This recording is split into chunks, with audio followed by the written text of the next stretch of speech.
we come to logarithms, or logs. Well, what are logs? I'll just call them logs. We know I'm talking about logarithms. Logs are powers. Look at that next statement. 8 is 2 to the power of 3. Correct. 3 is the log, and 2 is the base. All right, so it's another way of writing a number 8. 8 is 2 to the power 3. So we could, if we want to emphasize the log, we write down the log of 8. And on the bottom there, to the base 2 is 3. 3 is emphasized as being the power. You could have written the power that I must attach to 2 to get 8 is 3, but I use the word log. Okay.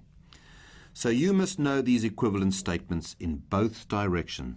It's actually the definition of log. If n equals b to the power p, now which one is the log there?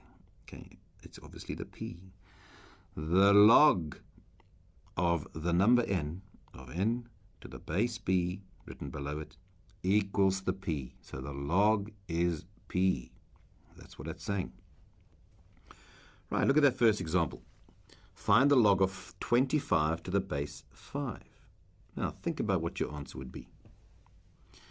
No, it's not 5, if you did get that. Concentrate on the base. So put your finger on that 5 where the base is and say to yourself, 5 to what power gives me 25? The answer is 2. 5 squared is 25. Remember, it's a power. So the answer is 2. Or you could do this. You could write down log of 25 to the base 5 is p, and then we want p.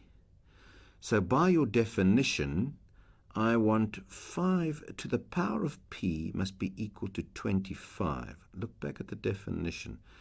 The way I normally remember it is to take that little 5, slide it across to the p, landing up with 5 to the power p, and then just erasing the log 5 and just having the 25 in the other cloud. That's one way of doing it. So you've got 5 to the power p is 5 to the power 2, and now you realize the p has to be 2 to make it look like 5 squared. All right, that's another way. The other one is just to do it in your head. So your understanding of powers needs to be very sound if you want to work with logs. Let's just remind ourselves a couple of things. Do you want to try and fill in the gaps there for me and then come back and see whether you got them right? Right, how did you do? 3 to the power 0 is 1. 4 squared is 16. Remember, 4 to the minus 2 actually means the same as 4 squared, but it's divided by 4 squared. 9 to the 1 is 9. 9 to the minus 1 is the same as 9, but it's 1 over 9. 9 to the power half, remember, means the square root of 9, and that's 3. 8 to the power third means the cube root of 8, which is 2. What about 27 to the minus 2/3? First thing, the cube root of 27 is 3. Now square it because of the 2, you get 9. And now flip that over because of the minus sign, you get 1 over 9. Or you can do it using the prime base method. Okay, so I want you to concentrate on the base in examples 1 there. I've got a whole lot of questions for you to do for me. Concentrate on the base and say, what power must I raise that to get the number just above it? So, for example, let's do question D together. 4 to what power gives you 64? 4 to the power 3. So that answer is 3, because 4 times 4 times 4 is 64. Right. Fill those in and then come back to me and I'll comment on a few. All right, look at C. 10 squared is 100. That's why I've got power 2. Look at F. 3 to what power gives 1 over 9? Well, 3 squared gives 9. 3 to the minus 2 gives 1 over 9. You've learnt that. Okay, so some of them give negatives. Ooh, I like the one. Look at I. 2 to what power gives 1? You should know power 0 gives 1. So the answers for H and I are power 0. And look at L. A to what power gives the square root of A? You should know that A to the power half gives the square root of A. Okay. Okay, and look at m. Log of a to the base a. A to what power gives a? Power 1. Log of anything to itself is 1. Remember that one. All right, let's move on to question 2. The definition of logs helps us with these next questions, so I'd like you to try and use the definition if you need to. Try them and then come back to me. Right, in the first one, you've got log of 16 to the base x equals 2. Try my little slide rule where we slide the base over, slide the x over so it goes underneath the 2, and you've got x squared. And then rub out the log and the x in your head, if you like, so we landed with x squared equals 16. That's one way of doing it. So x must be 4. All right. Next one, log. You're happy with x squared is 16. X is the square root of 16, so x is 4. All right, log of x to the base 3. Slide the 3 over. You get 3 squared equals x. Or use your definition another way. It's up to you. So x is straightforward. X is 3 squared, which is 9. And the c. Slide it over. You get 2 to the power x equals 1 over 16. Well, how do I get 1 over 16? Well, I know 2 to the power 4 is 16, so it must be minus 4 to flip it over. That's how I think, and that's how I've done it. All right. So the action of taking logs puts us into the world of powers. And so obviously the laws of powers must apply when we're working with logs. Let's look at our laws. Look at this. 32 is 4 times 8. Easy enough. Write down the answers for log of 32, log of 4, and log of 8 to the base 2 there. See what you get. All right. Should have got 5, 2, and 3. All right, because 2 to the power 5 gives 32, 2 squared gives you 4, and so on. Right, I'm going to try and show you how the first law is inspired. If I want to find the log of a product, log of 4 times 8, what happens? Well, let's firstly put the answer. The log of 4 times 8, you should know, is the log of 32, which is 5. I've already done that. Right, and I want to say that's, if I could split that with log of 4 and log of 8, what do I need to do with those two to get the same answer? Well, let's find out what the log of 4 is. That should be 2. And what's the log of 8? That is 3. We already discussed that on the left side. So what sign must go between them? Plus. So there I have it. The log of a product, if you split the product, you must add the logs of each of the terms in the product. All right, and I've put that into the block. The log of PQ is the log of P plus the log of Q, and that to some base, which I've called B. Right, let's see what happens when we divide. You should know that 32 divided by 8 is 4. That's no problem there. What happens if I find the log of something divided by something? What can I do with the two things? Let's have a look. Well, let's firstly work out the left side. You should know log of 32 over 8 is log of 4, and that's 2. Right, now if I decided to split that with log of 32 and log of 8 on their own, what do I need to do to them? Let's see. Well, the log of 32 is 5. The log of 8 is 3. So how do I combine 5 and 3 to get equal to 2? I must subtract them. Right. So that's how the second law is inspired. The log of a division, namely P over Q, if I wanted to do them separately, I'd have to take the log of P and I'd have to subtract the log of Q. And that's to the base B. Right. And now finally the third law. How can I write log of 4 to a power? Log of 4 to the power 3. How can I connect that to log of 4 itself? Let's have a look. Right, first the left side. Well, the left side is actually the log of 64 because 4 cubed 64. And you should know that 2 to the power 6 gives you 64. So the log of that is 6. That's on the left side. Right, so I've still got that question mark. Not sure what that's going to be, but let's just work out the log of 4 quickly on the other side. Well, that's 2. Now, 6 is what times 2? Yep, it's 3 times 2. So you notice where that 3's gone. I've taken the 3, which is a power, and I put it in front of the log 4. That inspires our next law. The log of n to a power p, you can put the p in front of the log. It's p times log n, and the whole thing's to the base b. All right, so there's your three laws. Let's start working with them. Look at the next examples there. Example 1. Use these laws to help you with these examples. I want you to write those as separate logs. I'll do one for you. The first one, log of xy over z. Well, you know, that can be log of xy, subtract log of z from rule 2. What can I do with the xy? Yep, you can split that into log of x plus log of y. So final answer, log of x plus log of y minus log of z. Right, try those first couple of questions, question 1 and 2, and then come back to me for a comment.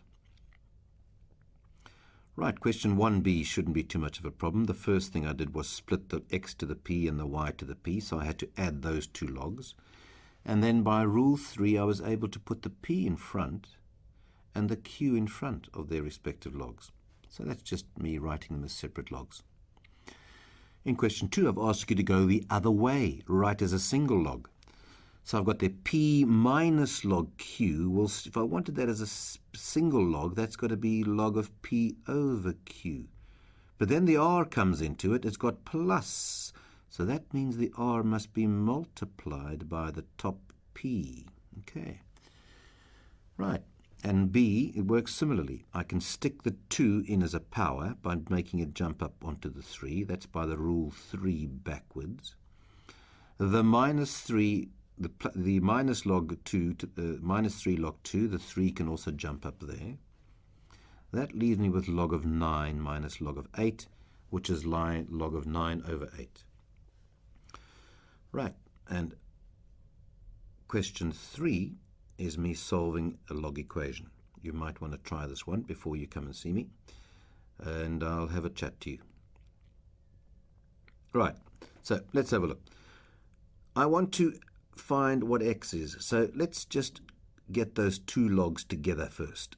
The log of something plus the log of something is the log of their product. So that's the first step I've done, x brackets x minus 2. Now I want to get rid of logs so that I can find x. So what do? I use my definition. 2 to the power 3 must be x times x minus 2. Okay, make sure you're happy with that. That's my little slide rule, if you like. 2 cubed is 8. Bring the 8 across. You've got a quadratic, and you get 4 and minus 2. Now, what we normally need to do is to check those answers. If you put the minus 2 into there, you'll get the log of minus 2 to the base 2 back into the question, and that is meaningless. But the 4 is okay. X equals 4 can go into the original question without any problem. All right, happy with that?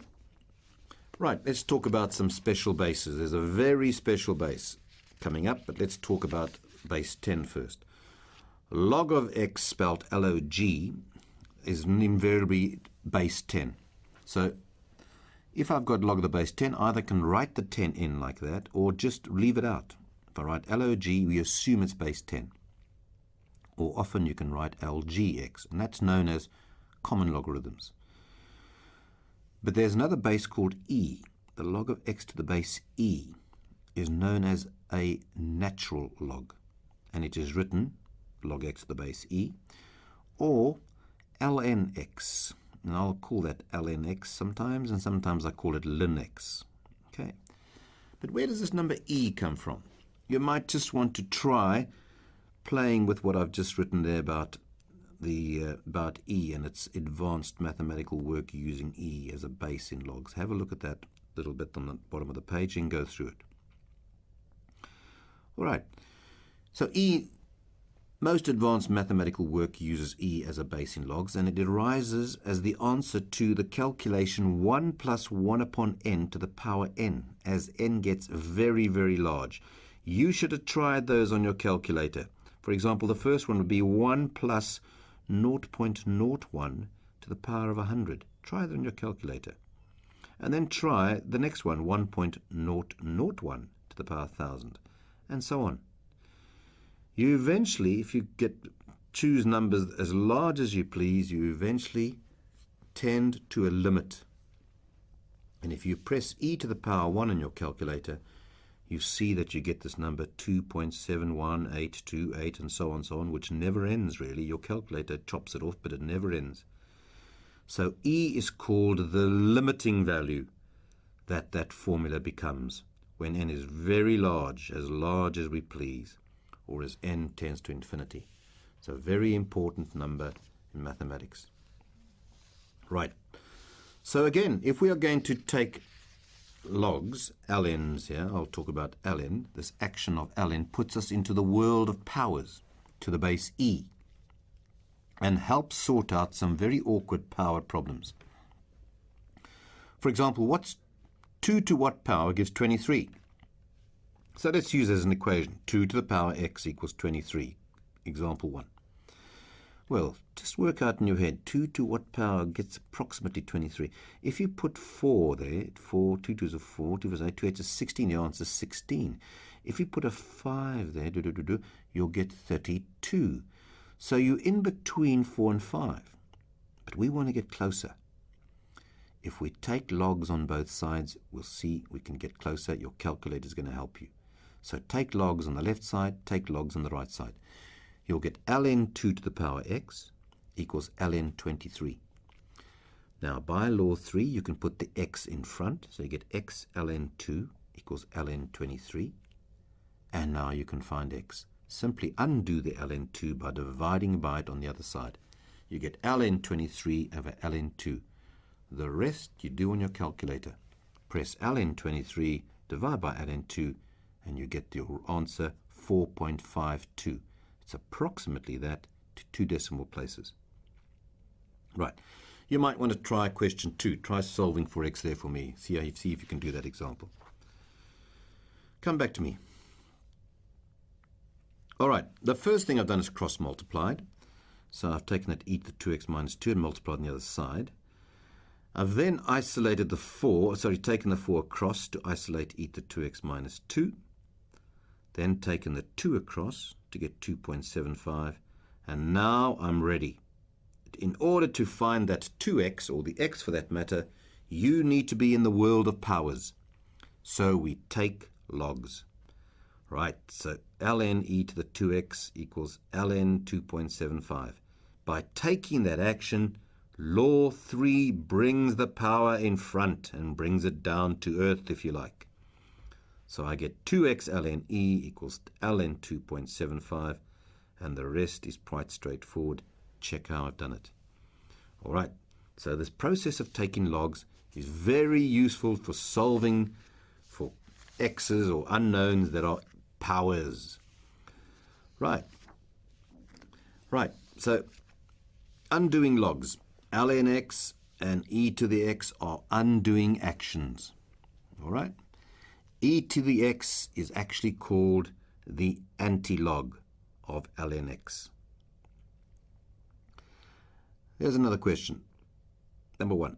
Find x if ln x is 2.34. Right. You get log of x to the base e equals 2.34. And so by our definition of log, if I want to find x, you simply slide the e across and you get e to the power 2.34. And there's another equation solved using my definition of log. E to the power 2.34, you need to press on your calculator, and you'd simply press E 2.34. No need for the power button on most calculators. And you get 10.38. Right. Now try that next calculation on your calculator and make sure that you're getting it correct. It's just a matter of you trying it out until you get it right. You should get 33.556. All right, so e to the x is an exponential or growth function, and it's got this kind of appearance. Check what I've written in the solutions. It's the graph that's going up exponentially, and not surprising to see that e actually appears in a lot of growth problems, and I'm going to do one with you now. Notice the y-cut. When x is 0, e to the 0 is 1. All right. Right, let's try that last example on growth example, it says the number of cells in a population of bacteria and so on and so on. Read what it says and come back to me. You might want to try the first part. Right, I have to find the initial number of bacteria observed in that example. Initial means at time t equals 0. Simply put t equals 0 into my equation. You'll get 1050 e to the 0. E to the 0 is 1, so you get 1050. So that was the initial starting amount of bacteria. Next part, B. T equals 5 hours. So here t is 5. Simply put 5 into the formula. It will be part of the power. Multiply the 1.35 by 5. You will get 6.75. The rest is your calculator. E to the power 6.75, work that out.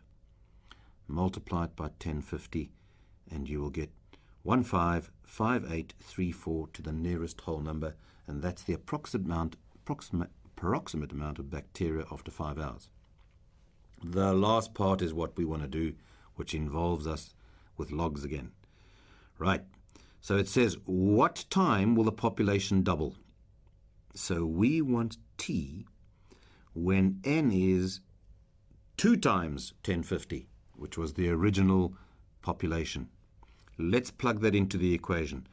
I'll get 2 times 1050 is 1050 e to the power 1.35 t. Now I'm trying to find the t. So let's isolate the e term first, e to the 1.35 t. So I divide the other side by 1050.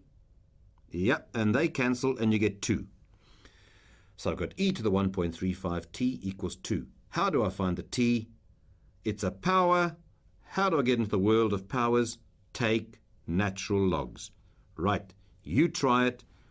Carry on from there. See how you go. Come back for a quick word.